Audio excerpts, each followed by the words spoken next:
Some men aren't staying because they're happy. They're staying because leaving feels impossible. And feeling trapped can come from different places. Sometimes it's children. A man looks at his son, his daughter, and the thought of becoming a visitor in their life feels unbearable. He thinks about missing ordinary moments most people overlook. Breakfast at the table, a ride to school, hearing about their day, being there for moments that seem small until one day you realize they meant everything. For many men, the thought of missing those years is devastating. So he stays. Sometimes it's money.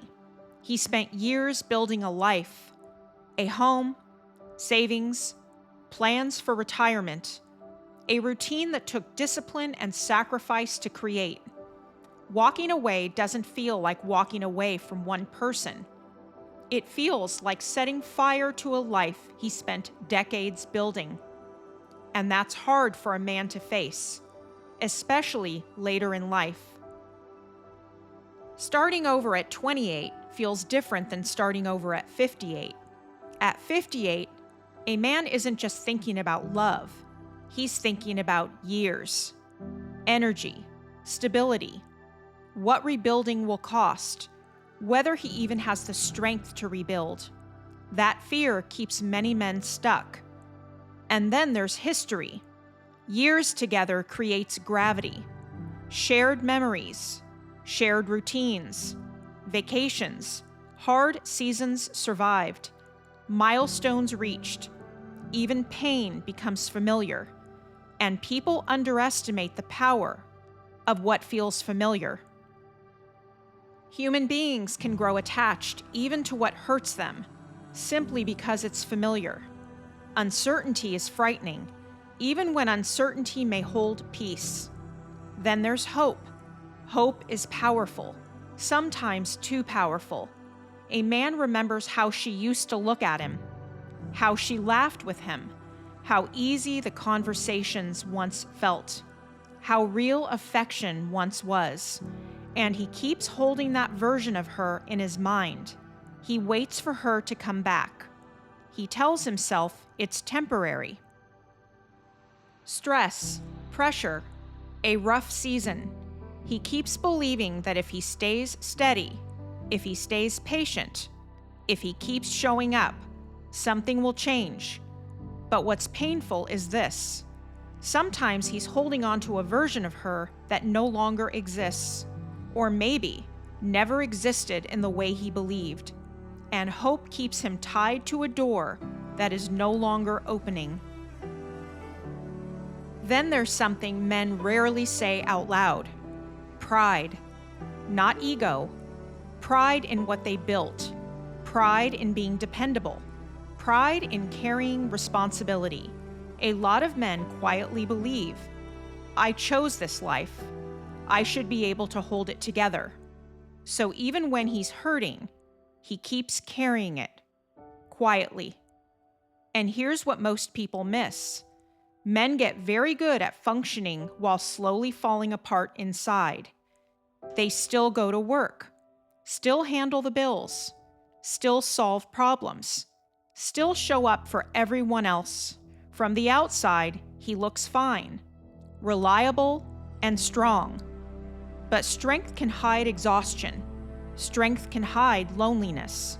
Strength can hide a man who feels emotionally stranded in his own life. And that kind of loneliness is hard to explain, because he isn't physically alone. He may sleep beside someone every night and still feel completely alone. That kind of loneliness wears on a man. Being unseen hurts. Being unheard hurts. Feeling tolerated instead of cherished slowly wears a man down. And after years of carrying that, he starts changing inside. He becomes quieter, not because he's peaceful, because he feels invisible. He keeps thoughts to himself, lets little comments slide, avoids conversations he knows will turn sideways, chooses silence because silence feels easier than conflict. Little by little, his voice gets smaller inside his own home. And when a man stops feeling free to speak honestly in his own home, that breaks him. He may not name it, but he lives with it every day. A tension, a dull sadness that follows him quietly. Sometimes he feels relief when she leaves the house, and that realization shakes him, because relief should not be what a man feels when distance enters his relationship. Peace should live inside the relationship, not outside of it. That's when many men start realizing they aren't staying because they're fulfilled. They're staying because they've adapted. And adaptation is dangerous because people can adapt to unhappiness, adapt to tension, adapt to disrespect, adapt to emotional coldness, adapt to living half alive. And once unhappiness becomes normal, years can disappear. That's the part that hurts. Years. Years of tolerating what drains him. Years of hoping. Years of shrinking. Years of telling himself tomorrow might feel different. Then one day he looks in the mirror and sees a tired version of himself. Not old, just tired in a deeper way. Tired deep in his soul, and he quietly wonders, when did I become this version of me? That question matters because it means he's waking up. He starts seeing the cost, not just financial cost, personal cost, his peace, his joy, his confidence, his voice, his sense of himself. And then comes a hard realization. Staying no longer feels loyal. It starts feeling like self-betrayal. That's difficult for men to admit, because good men are built to endure, to protect, to provide, to stay steady in hard seasons. But endurance has wisdom attached to it. Enduring hardship is noble. Enduring slow destruction is different. A man should not confuse suffering with virtue. He should not wear emotional starvation like a badge of honor. He should not call quiet misery commitment. And wanting peace does not make him selfish. Wanting warmth does not make him selfish. Wanting respect does not make him selfish. Wanting calm in his own home does not make him selfish. Those are needs a man should never have to beg for. And a man is allowed to say, I want a life that feels honest. I want a home that feels safe emotionally. I want peace. I want to feel like myself again. That is not weakness. That is clarity. And clarity changes everything. Because once a man clearly sees what staying is costing him, he can no longer pretend he doesn't know. Then he has a choice. Stay where he is slowly disappearing, or choose a harder road that gives him himself back. That road may be brutally lonely and difficult at first. It may be expensive. It may be painful. It may force him to rebuild.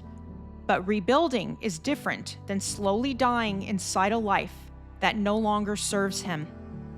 A man can rebuild money. He can rebuild routine. He can rebuild a home. He can rebuild confidence. What becomes harder to rebuild is lost time. That's why this matters, because no man should wake up at 65 and realize he spent decades surviving a life he secretly dreaded. Your life still belongs to you, and it's not over. Your peace matters. Your dignity matters. And staying is not noble if staying quietly destroys you. Sometimes strength looks like holding on, and sometimes strength looks like finally letting go. Sometimes the bravest thing a man can say is, I gave everything I had, but I'm not giving myself away anymore. And from that moment forward, he isn't abandoning his life. He's reclaiming it.